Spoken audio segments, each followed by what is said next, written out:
Bonjour à tous. Aujourd'hui, comment installer Yum puis les produits open source par le biais d'ACS. Donc, dans ACS, il existe une option spécifique pour faire cela, gestion de modules open source. Vous devez vous connecter via SSH sur le serveur concerné. Si SSH n'est pas démarré, vous risquez d'avoir des messages de cet ordre. Comment savoir si SSH est démarré? Netstat étoile CNN, et vous regardez s'il y a quelque chose sur le port 22. Visiblement, ce n'est pas le cas. Donc, start TCP SVR étoile SSHD. Repassons la commande ici. Oui, il y a quelque chose sur le port SSH. Pour que vous puissiez lancer SSH, vérifiez bien que vous avez d'une part base,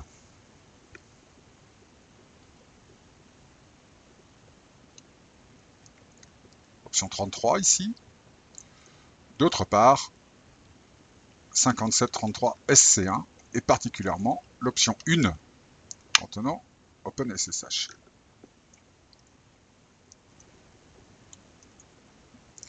Recommençons.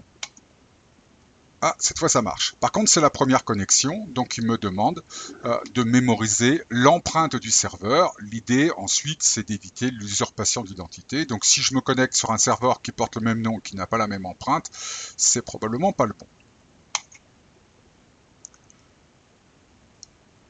On est sur une partition vierge, donc l'environnement open source n'est pas installé. Voulez-vous installer maintenant? Vous répondez oui ou non. Il faut que votre machine, si vous répondez non, il ne va rien se passer bien évidemment. Il faut que votre machine puisse accéder à l'Internet. Si ce n'est pas le cas, il fallait prendre l'option SSH Tunneling ici, de façon à ce que votre PC serve de passerelle.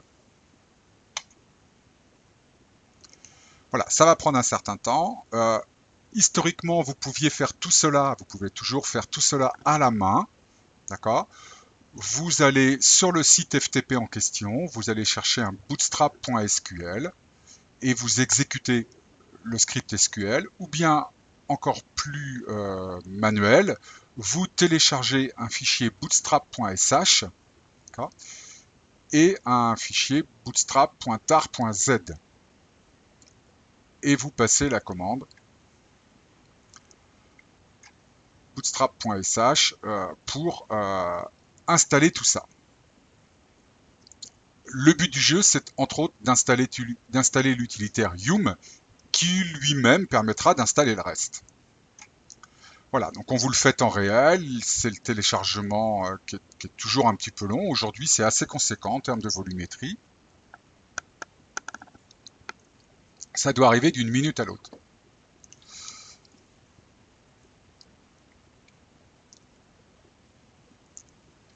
Voilà. Je pense qu'on n'est pas loin de la vérité.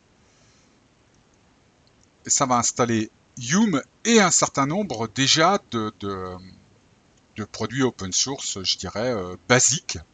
Et il faudra après, pour certains d'entre eux, faire des mises à jour. Et puis pour tout le reste, décider de ce que vous voulez installer. Vous allez voir, on est sur une interface assez conviviale, assez sympa.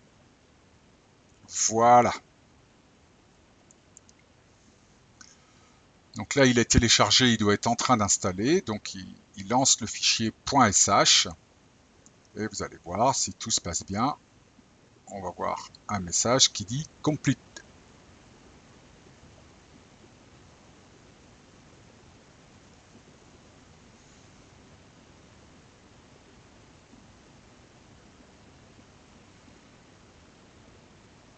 Voilà, l'installation est en cours.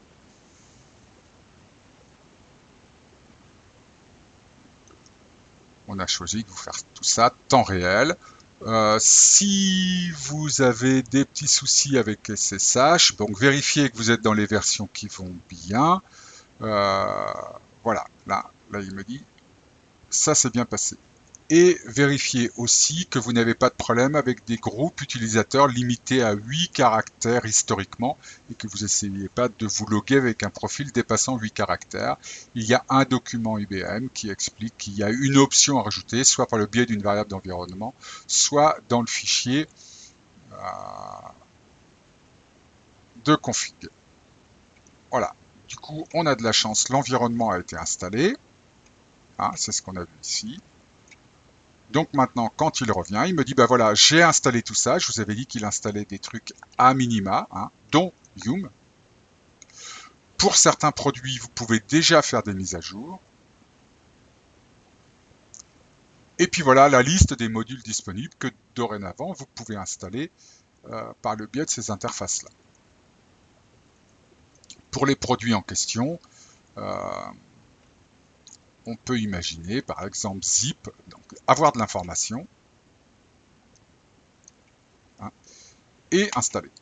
L'installation se passe toujours en 2 temps. Êtes-vous d'accord? Téléchargement, puis installation du produit.